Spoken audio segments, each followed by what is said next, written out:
I learned one cool trick from an Italian friend that everyone should know. I start by adding a generous amount of oil to a frying pan. In a bowl, I add chicken breast cut into cubes with salt, black pepper, garlic powder, onion powder, paprika, and cornstarch.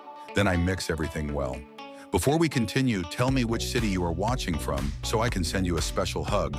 Today's hug goes to Renato Moreira from Salvador, Bahia, and I am very happy you enjoy our recipes. I fry the chicken in batches, turning it until golden, and then place it on paper towels. I repeat with the rest. In another pan, I add olive oil, garlic, and onion, then saute. I add green, red, and yellow peppers and carrot. I add water, cover, and cook. I season and add soy sauce, which is the secret. I thicken with cornstarch, add cooked pasta, and finally the chicken. I learned this on a trip to Italy, and it always feels like a restaurant dish. Would you try this at home today?